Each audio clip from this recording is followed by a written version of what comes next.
Ben Riggs presents Reading D&D Aloud.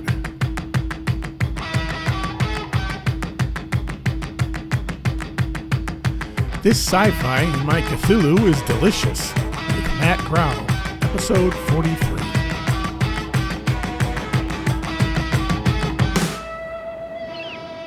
Greetings one and all. It is I, Ben Riggs, TTRPG historian, podcaster, teacher, and man about town. And with me is someone that I am incredibly excited to talk to, and that is not an exaggeration in any way, shape, or form. Uh, I have been aware of his work for well over a decade and enjoyed it for far more than that. And his work actually has a sort of personal place in my life. I would like to introduce the creator of CthulhuTech, Matt Grau. I hope I'm saying it. I really should have asked you that beforehand. Is it Grau or Grow? Yeah, you're saying it correctly, and thank you. All right. So I will simply start on this personal note. It was 2008, and I was in Beijing. And I was in Beijing for a year teaching. And have you ever been to China? I have not. So it's I love China. It's absolutely amazing. But in 2008, it was definitely a bit of a chore to get Western media and stuff, just kind of Western stuff in Beijing. Um, Hmm. and one of the things I could get was podcasts.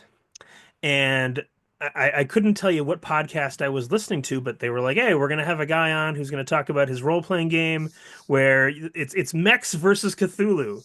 And I think to myself, that sounds preposterous. Mechs versus Cthulhu, it seems to defeat the whole purpose of Lovecraftian horror. Um, but I listened to you on again, I couldn't tell you what podcast it was, as I'm walking down the street in Beijing, and you start talking about the factions, and you start talking about and the hosts start simply endlessly enthusing about the quality of the art that is in this book. And by the end of the podcast, I'm like, okay, the next time I'm in America, I gotta hunt down that Cthulhu Tech game. So I do, and I think I have everything from the first edition. I'd have to check my shelf against your bibliography, but I think I've successfully acquired the whole thing. Um, and it really 2008 through 2012 were pretty rough years for me personally, and Cthulhu Tech really got me through some stuff. Uh, and it was the reading of the books, and I'm not all like a role playing game is not necessarily supposed to be some sort of aesthetic experience when you sit down and read it.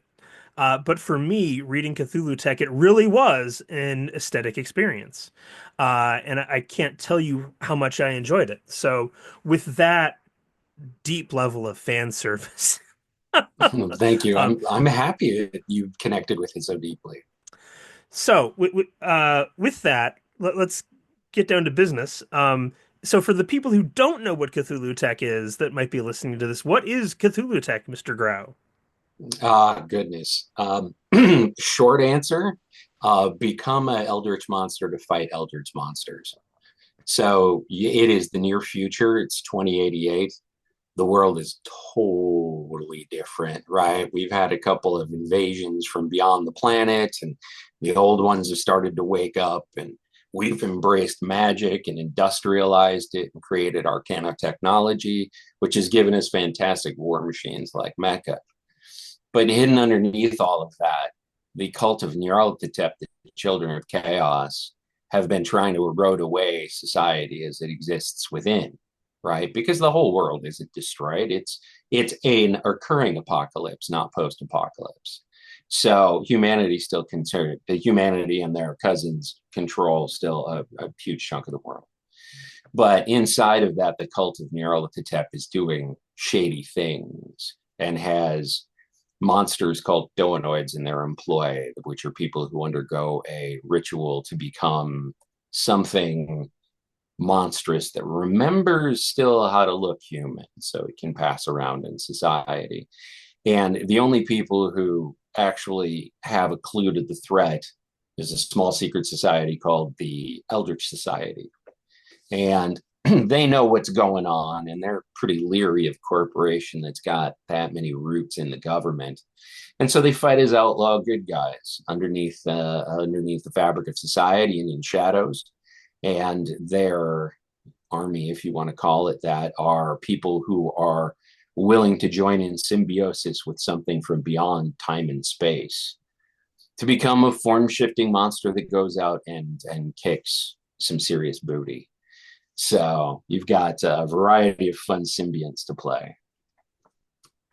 One of the things that's interesting to me as a nerd and aficionado of the first edition is the first edition cast a much wider net than that, right? Like Yes. there was Mecha and there's something on the moon. There's something on the moon, right? Or am Mm-mm. I misremembering? In orbit. In And orbit. the solar colonies returned from exile in the Kuiper Belt. And the material that you're kind of using for the second edition right now is mostly from Vade Mecham? No, so what Nope, I'm we've wrong. I'm done, wrong. yeah, what we've done is to answer the first question, yes, the original Cthulhu Tech was kitchen sink. We just sort of threw this massive universe at you and said, "Here, play what you want to play." And as a result, a lot of people had trouble figuring out what they wanted to play, or getting groups to focus, or getting enough material for one side or another to have it be truly deep. And so we've decided to split it into two lines. The Shadow War being a more traditional role playing game as we understand them, and then the Aeon War, which we're not quite sure how we're going to realize yet. We're kicking around several ideas, but a straight up traditional role playing game where your soldiers, even if you're in mecha, it gets a little weird. So we're trying to figure out how to present it, especially because the mecha really deserve miniatures. They look cool. And I think we've all wanted to see them in plastic for a while, Yeah. even in resin, right? Even if we just got the STLs, we're happy printing them ourselves. But so that's why they're split up. And so we've been able to focus on this subject matter and really give you the depth that we weren't capable of giving you in the first one with the split focus. Yeah, and the So Aeon now War. you Sorry, go ahead. Oh yeah, and I mean, like now, for example, one of the things in the first setting was arcologies. You know, that's an important part of our setting, but we didn't really do a good job of like, hey, what's it like to live in these things? How do you create your own? All of that, and so we get to spend a significant amount of time in the book actually going into here's how these things work. Here's what it's like to live in this setting that is very unusual compared to today. Well, in that war between the shapeshifters is what I would have chosen had I had the opportunity to run a first edition game. I think it's a Oh, very great. sagacious choice on your part because it's relatable, understandable. It was very cool, and hopefully this is successful enough that you're able to go and do the Aeon War and have a Mecha Minis Yes. game fighting Cthulhu. You know, it's one of the things that we love about the Aeon War is the possibility for like coastal battles because you can fight underneath the water, but in the air, on the land. It's we've got a pretty interesting array of critter Lovecraftian. Well, I mean Lovecraft inspired critters in addition to a bunch of our own. That would be a whole lot of fun to see in that environment. I mean, not that getting Tager miniatures for this in your tabletop would be cool too. So I hope you haven't told this story a thousand times, but again, when I reach back to my misty memory, the origin of the idea for Cthulhu Tech seemed to be an interesting story to me. Would you mind telling it again, unless I'm misremembering and it's not a Sure. good story? I was at my friend's comic shop in the U District in Seattle, Washington, and I was hanging out. I'd come and hang out from time to time, and we just spend time chatting. And his store was filled with all sorts of wonders and delights. And I looked up, and there was, I swear, it was a Robotech figure. And, everybody was big fans of Cthulhu. And I looked at him, and I said, I got it. We're going to take Robotech and we're going to take Call it Cthulhu and we're going to smash them together. We'll call it Cthulhu Tech. And he looked at me and he thought for a minute and he goes, you know what? That has legs. You might want to go put some notes on that. And that's sort of how it began. It didn't intend to be as big a project as it turned into, but it sort of had its own life. So it became CthulhuTech as we know it now, and CthulhuTech as everybody soon to know it with the new Shadow War. How did the process go from just that inspiration to Mm-hmm. actually releasing a line of books? Well, the process was, I have to say, the development was the easy part. The hard part was getting reliable partners in the industry to, actually get it into people's hands. And What? so that we had a little trouble with that, but um, the way that we ended up working with people who were like, yeah, okay, if you've got more ideas for books, you should realize them. People are playing this game.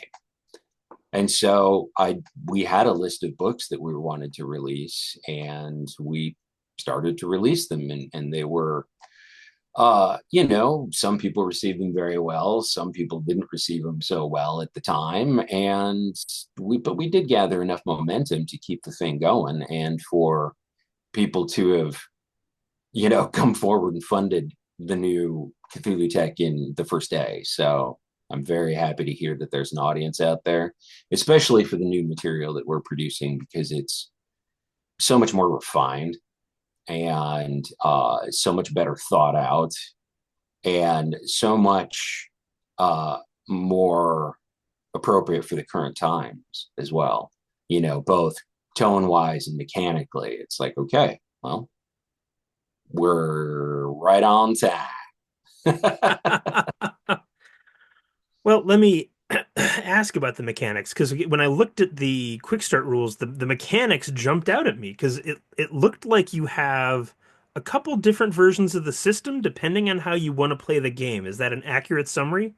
That is correct. Yeah, we really enjoyed the poker dice of the original edition because they were fun, but it was awful swingy.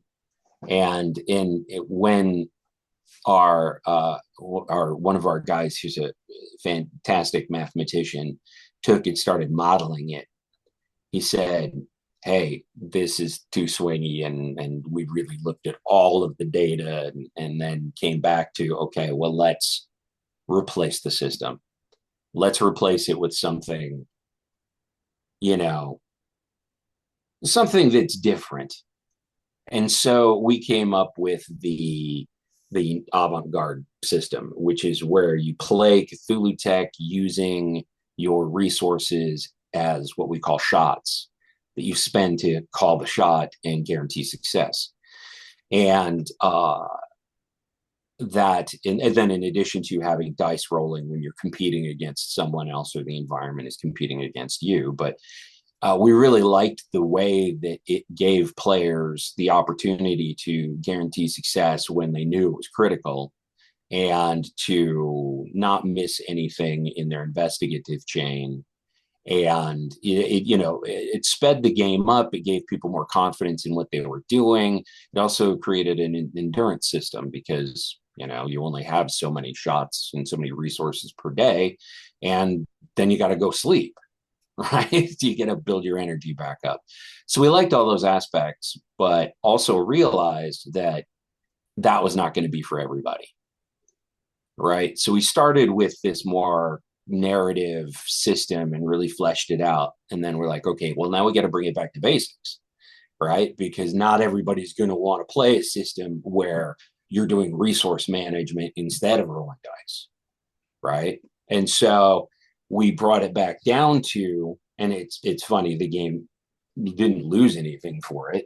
We brought it back down to basic dice rolling and said, all right, well, this is good. And this is something that anybody who's played a role-playing game can understand. Just dice pools, all right? I get so many dice from this, I get so many dice from this, I roll them all. Every even one's a hit, and that's good.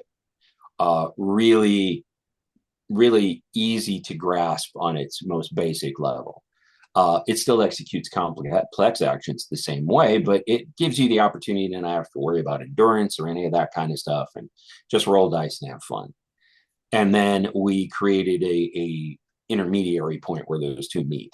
And it's, yes, you can roll dice for everything, but you also have the option of spending shots to guarantee success. They cost more than they would were you playing the full narrative avant-garde system, but it gives you the opportunity to still have the fun of rolling dice for everything. But when something's really important, you can say, hey, I'm going to make sure that that's going to happen.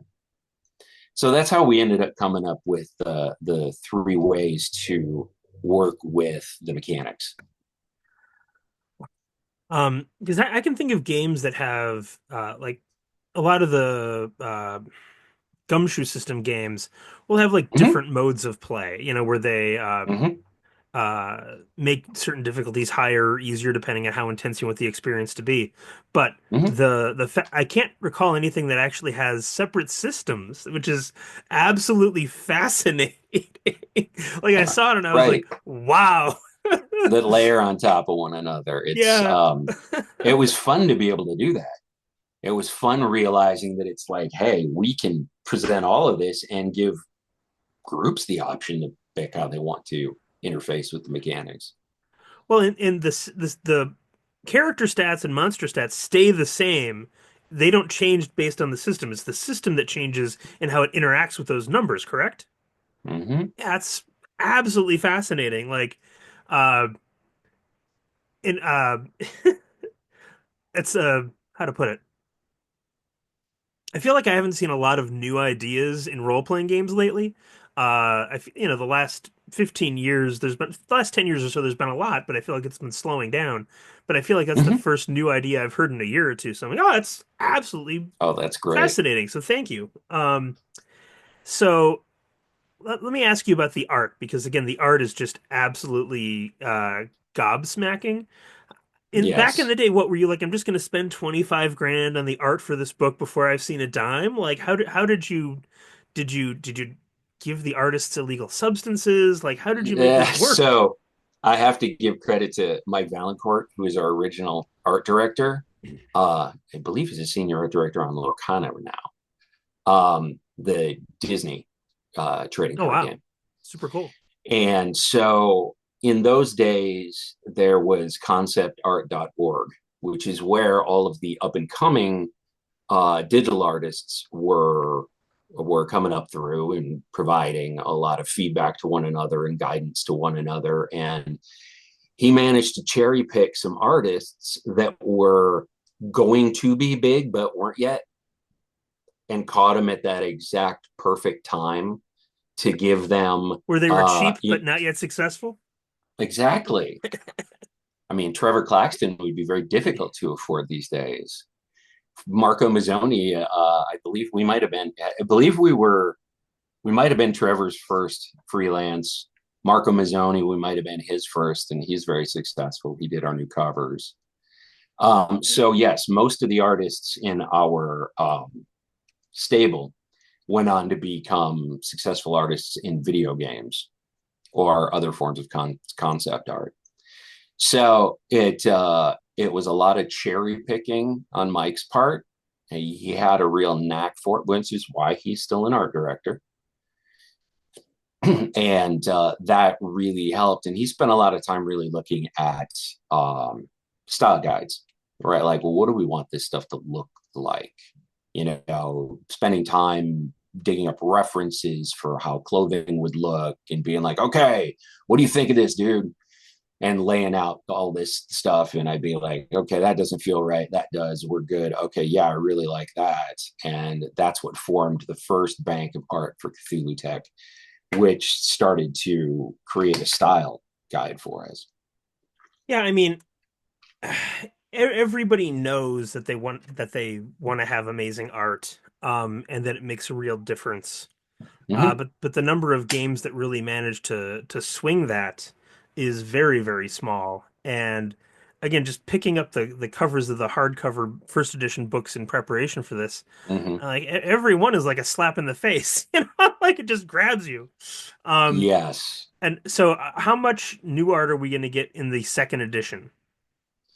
We're going to get some new art. there's a lot of art that like there's been some necessary touch-ups we've had to do to some of the pieces of art, for example, with the diversifications of skin tone with the Nizati, right? Nothing our artists would be upset about. It's like, oh, you had to recolor skin tone, right? So you'll see some new pieces.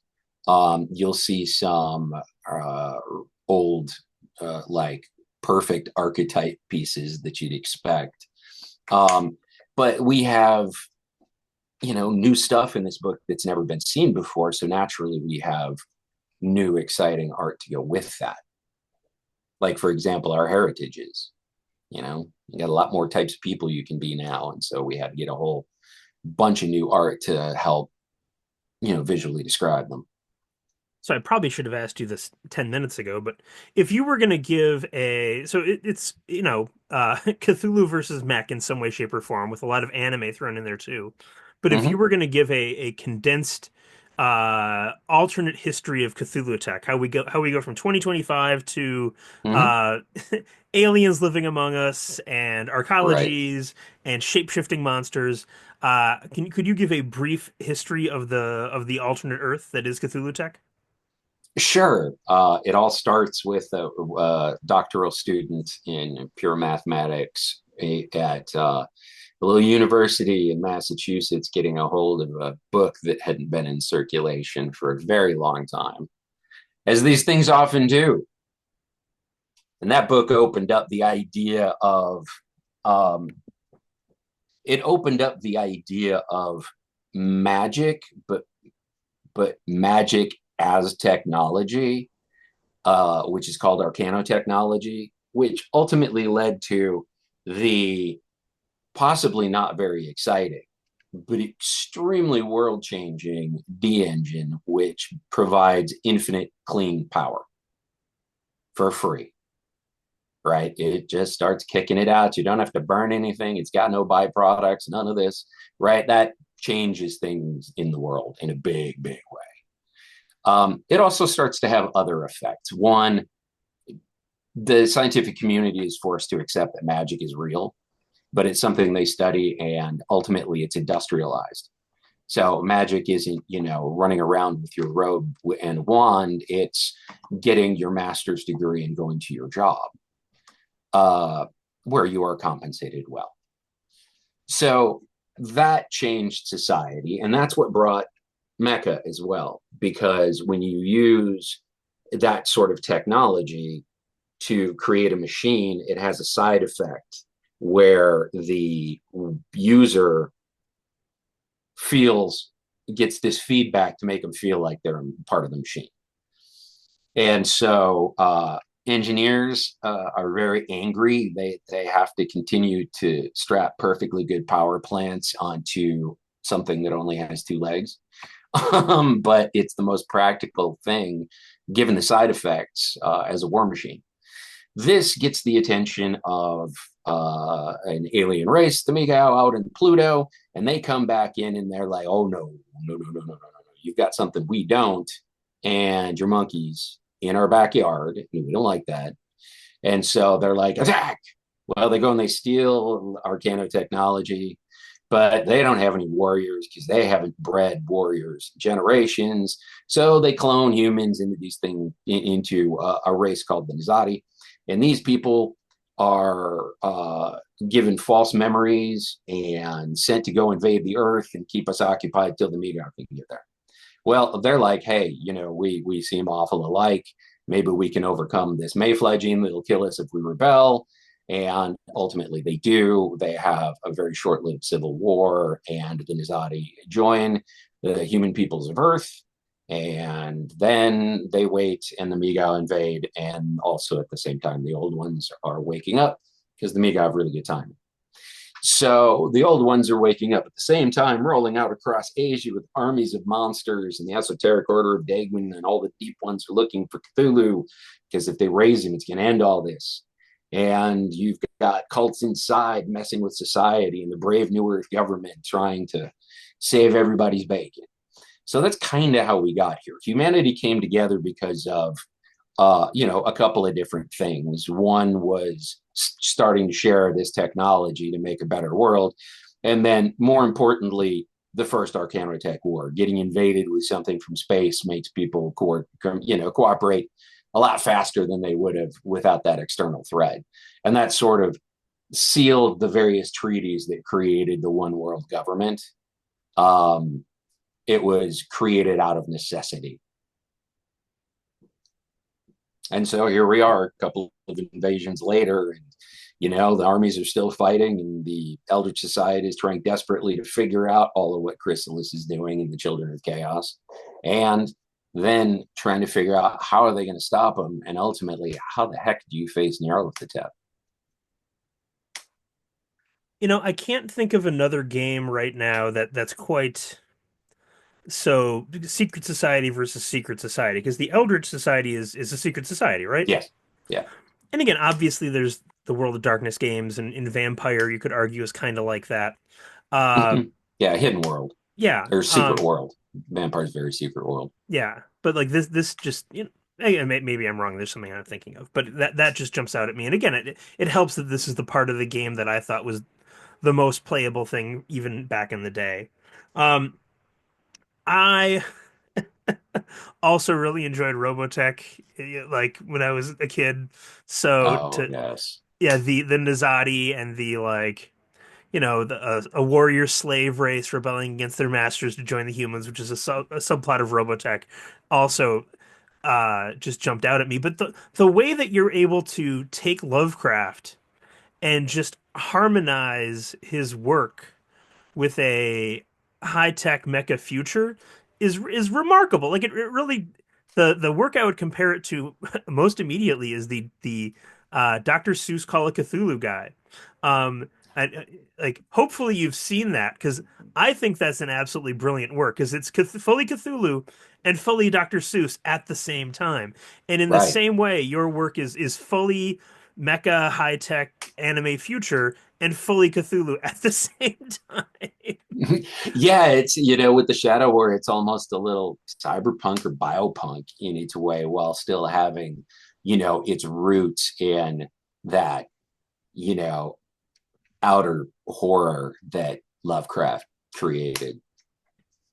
So what have you been doing with yourself since first edition? It seems like you've had quite the career in video games. Is that right? Yeah, yeah. I got lucky and got in on the ground floor with Riot Games, and got the privilege of being one of the people to help create and launch League of Legends. And that was super cool. That was the primary architect of the world for a long time there. Created a lot of characters, really got that whole thing off the ground. And it was rewarding until the company just exploded. And then, how do you manage explosive growth when you're hiring 2,000 people in 6 months? So, it was good until it wasn't. And then, yeah, I got to work on a couple other games through the last years that have been very rewarding to work on and have met development hell.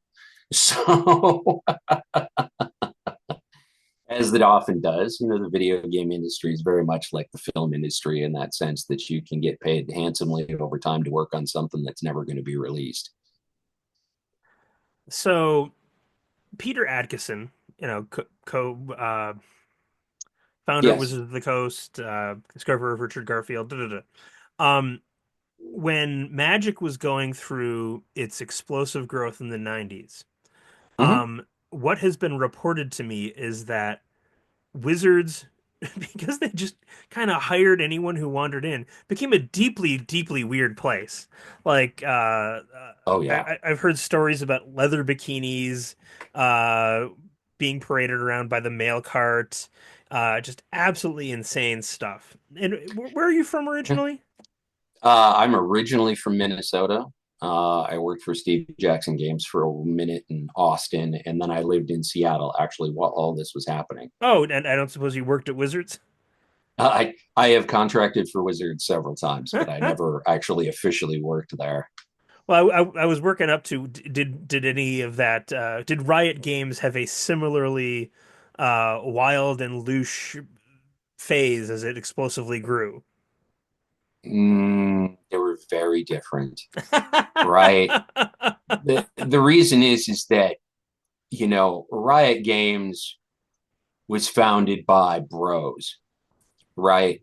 And so, instead of it getting more fun, it got less fun and more political over time, Ugh.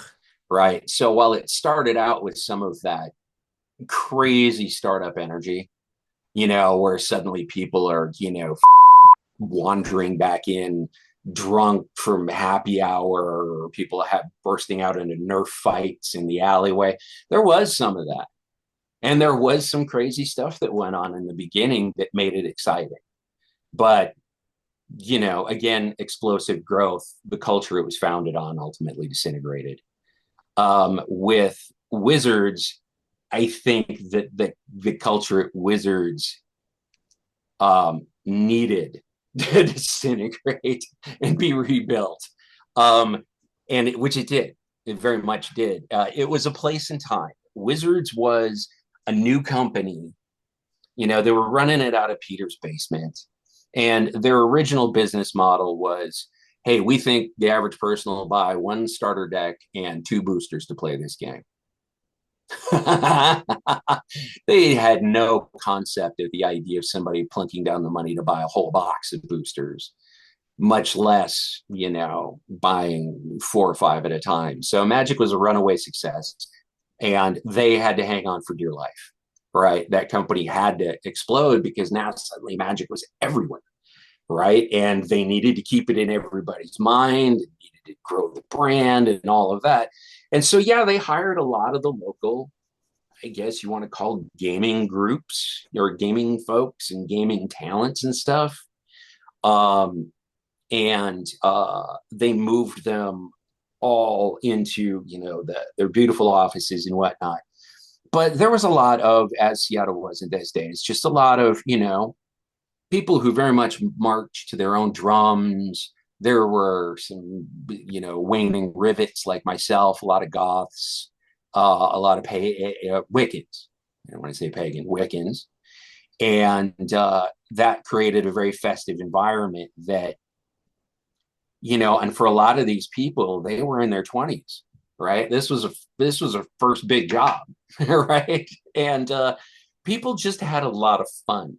And yes, did it get a little, funky sometimes? Of course, it got a little funky sometimes, but it was a culture that couldn't last in terms of long-term success and reaching the growth levels that Magic the Gathering has reached today, right?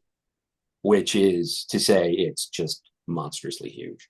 So yeah, started out with a fun culture. It had to go away to make the company better.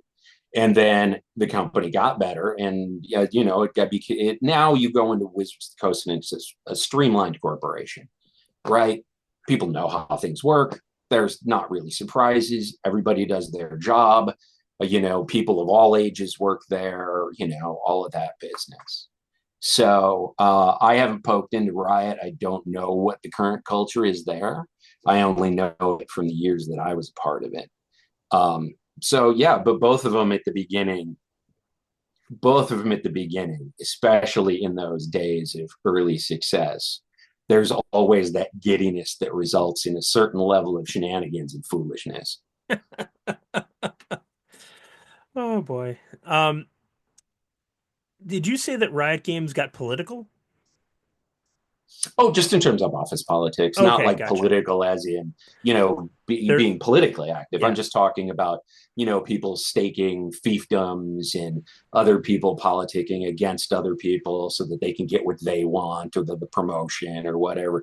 Instead of it being about who was doing the best job or who had the best vision, it became about who was on whose side, right? So And which, which of the birdies squawk in your ear are you going to listen to? And that's not why I work there. I don't work anywhere for that. I work there to make cool creative stuff, right? That's it. I don't want that kind of nonsense in my life. And unfortunately, some places it gets prevalent. And what do you got to do? what's your favorite creative project that you've worked on of any kind? TTRPG, video game, whatever. What's your favorite that you've worked on? you know what?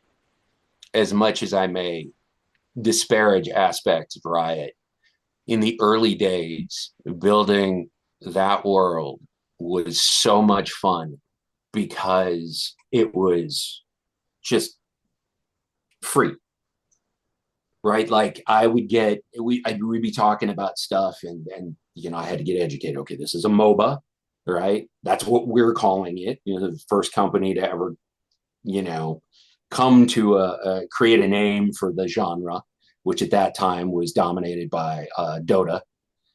And okay, so this is a MOBA. This is what we're doing with it. Here's the characters, right? We're trying to create these, a wide array of really interesting characters with a diverse set of personalities. Here's all their roles, some of the ideas we've got going around. Because, some of the characters were characters the executives were like, I really want to see this guy in the game, I should right? interject one moment. We have people of all ages that watch this channel, and ordinarily I'll have to stop and be like, "Okay, person I'm interviewing, for a 12-year-old listening, could you explain this concept?" But I'm going to have to reverse myself now and say, for people over 50, what is League of Legends and Dota? Oh no. Okay, so for people who didn't get into competitive gaming when they were younger, what League of Legends is, it is a 5-player versus 5-player digital battle that occurs on a battlefield with team bases being across the field from one another and guarded by several turrets. And so your job is to fight your way across the board and dismantle their base before they fight their way across the board and dismantle your base. So Now, I'm that's a sorry, really and simplified version, but that that's perfect. communicates the idea, I'm sorry I right? interrupted you. You're talking about how executives wanted to see characters in the video game. Oh yeah, they were like, hey man, we really want to see this character in there. Here's my ideas for it. Here's some art we've got. Can you bring it to life? And I'm like, yeah, yeah, yeah, yeah. And of course, everybody was like, hey, you know what? This is the president of the company's character, so we got to be careful with this. And I'm like, damn it, I'm going to come up with something cool Mark's going to like. Okay, don't give me all these notes. We know who this character is, right? And we'd come back and they'd be like, this is great. And we just had so much fun. It was like, okay, so we got to write lines for these guys. All right. All right. So you basically got to write the lines for all the guys in the game. Okay. All right. Here's a script. What kind of direction do I have? Well, yeah, I guess kind of like this. And it was just like, go have fun. It was literally like crack a beer at home in front of the script fun. And then I started writing all this other stuff for it, and the gloves were off. Somebody had made a map of the world, which I ultimately redrew. The current map of the League of Legends world is based on mine, and I have my sketchbooks to prove it. Um, but it was like, you need to make this into something. Really, what kind of restrictions do I have? Well, it's sort of a multiversal game. So the answer is I don't, right? No. All right, let's have fun. And, some of it went over like gangbusters. Very little of it did not go over at all. We had some things that I submitted that went over in terms of uproarious laughter that were left on the cutting room floor because people were like, no, we can't put that in there. I won't even elaborate on that. But it Follow-up was question, it, not denied. But and to go be ahead. honest, it was the Wild West in the early days, right? Nobody knew if the free to play model at that point was going to work. Nobody knew if MOBAs were going to become a huge game that people would spend money on. And, pretty much right out of the gate, the business model proved effective and we were in, turbo mode. And it was very exciting to be able to create in an environment with so many people being exposed to the work, right? Like through League of Legends, my work was being read by tens of millions of people in like 13 or 18 languages, right? It's like I've got through that, I've had wider reach than some of my friends that are much more successful authors. And that was very meaningful. And it felt good to make that player audience happy because they're already just enthusiastically over head over heels in love with the game. Wow. Um,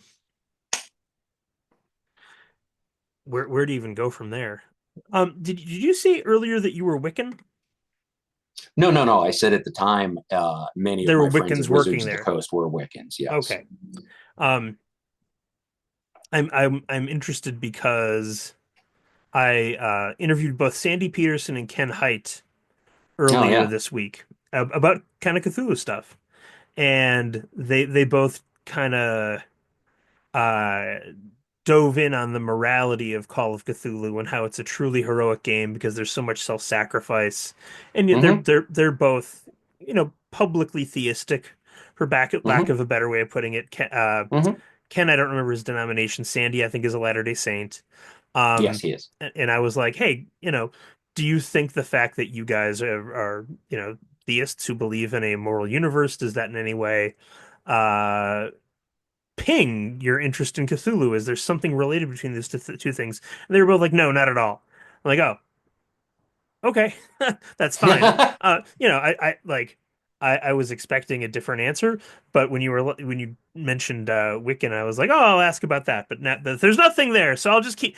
I'll stop. I'll never talk about religion ever again. No, we avoid um everything we've created can fit inside of anyone's theological beliefs, right? It's not intended to challenge anyone's faith or religion. It just gives you some new things to consider and to work into it for fun, right? Like, and so our, I don't think that we are dealing with a morality play in CthulhuTech. Um, we're dealing with, what's the word I'm looking for? Existential, right? Our questions are existential that we ask, and the mysteries and things that we bring up are very existential, right? Like asking to like right down to the very core of the nature of the universe. And so, to me, that stands outside of religion because it's not prescribing any sort of behavior and it doesn't have any form of worship, right? There's no religious undertones other than in cults, right? Cults who are, and whatever faith you choose to interject into your game. But we're asking more existential questions about humans' place in the universe and how the universe is composed and where do we fit into it and all of those kind of things. It is. Um, I think everybody likes Cthulhu, but it is interesting to consider that you are.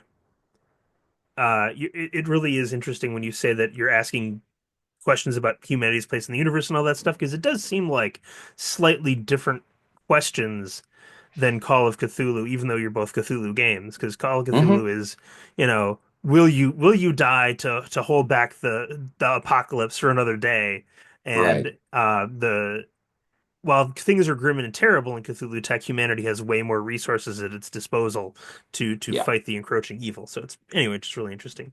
Um, what did you go to school for? I went to school for business and film. Business, and you ended up in games. It's kind of where I always wanted to end up. Really? Yeah. Yeah. The various weird ways I have bounced into things. I had started doing writing and game design when I was, in high school and started, working in positions at local conventions and whatnot. And we were very near TSR, I don't in suppose Lake you Geneva, rem Wisconsin. Yeah. I don't suppose you remember any of the early games that you designed. One of them was a very ambitious project I failed utterly at that was intended to be the machine apocalypse, but humanity had access to magic and magitech. I still thought it was a neat idea. And I look back on some of the concepts and I'm like, yeah. And then I'm like, I was not anywhere near equipped to be able to express that. None. All right. That's what I look at most of my early games as. It was like, wow, yeah, these are really great ideas that you had no ability to mechanically express. Right. And I tried. And then over the years, it started to sink in a little more as to, how the game designs were working and analyzing the games that were coming out at the time. But did that early game ever get to playtest? Did you ever actually run a session of that game?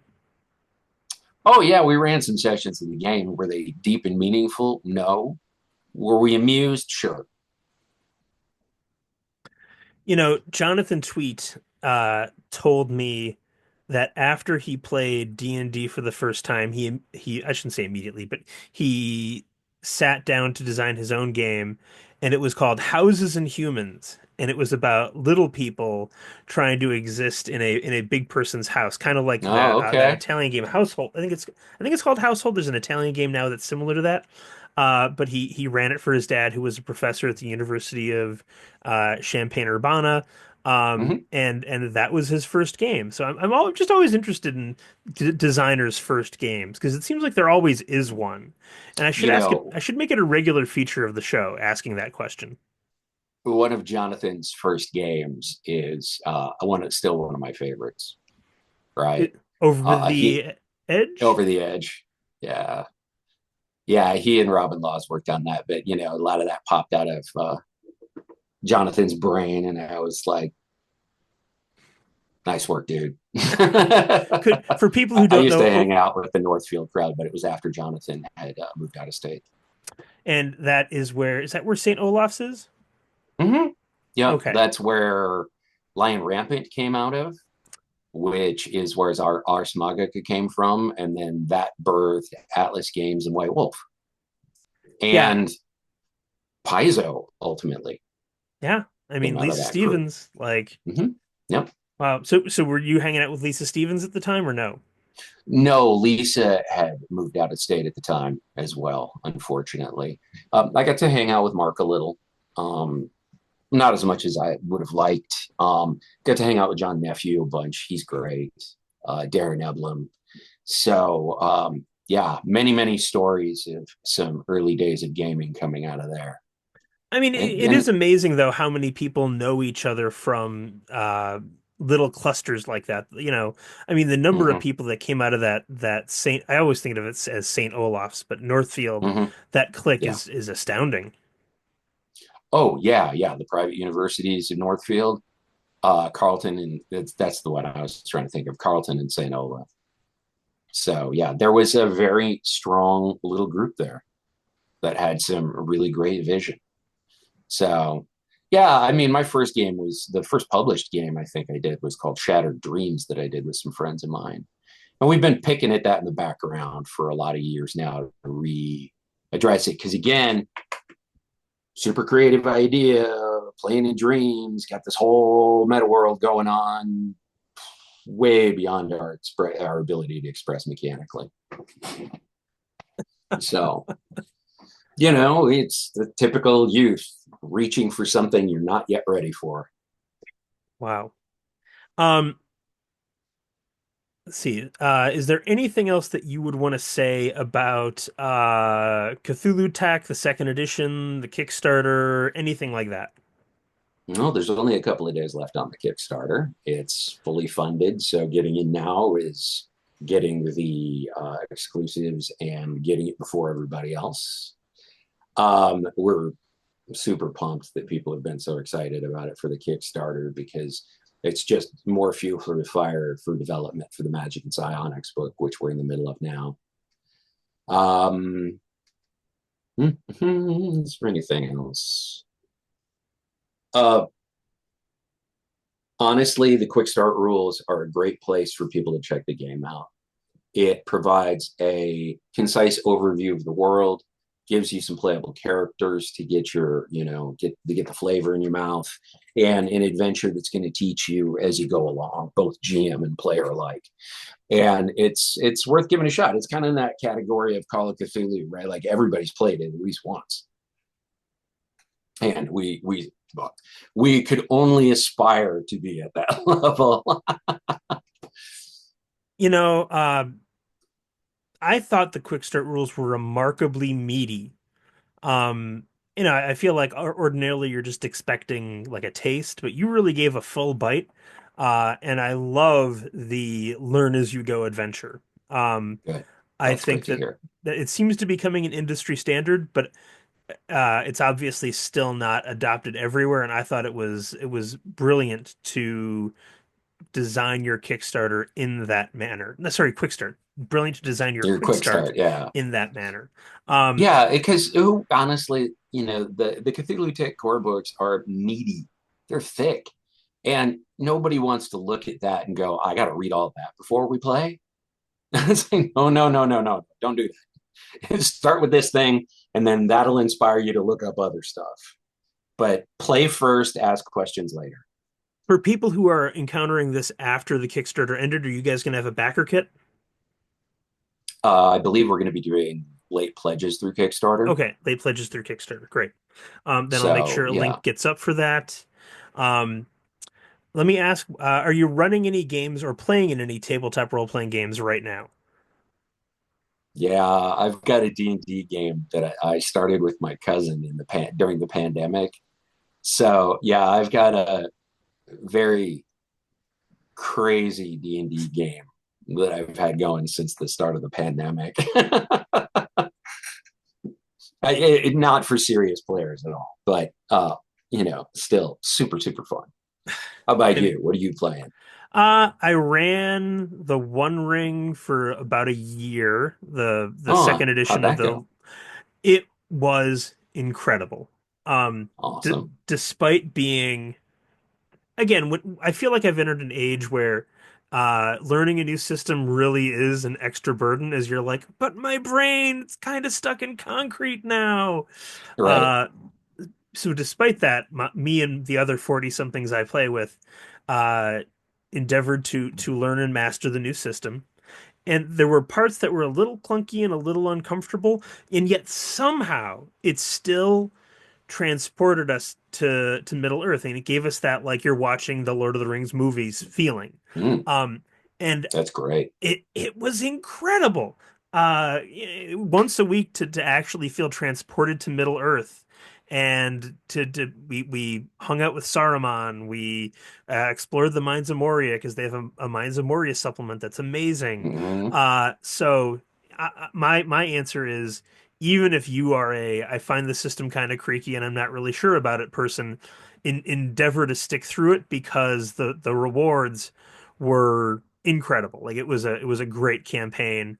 One of our players left for England, and then we stopped, and now we've been playing Numenera. That I'm not running Numenera, my buddy Don is, and that's enjoyable. But the One Ring was really a remarkable experience. The thing that I mean, I like the fellows at Cubicle 7 to begin with, but the One Ring book was one. I looked at it, and you can just tell it was written with love, right? Like the people who worked on it love Middle Earth, Oh yeah, oh yeah. right? They weren't just excited to write about Middle Earth. No, no, no, no, no. They were going to do it right, and it comes through. All right, well, Mr. Grau, I don't want to take any more of your time.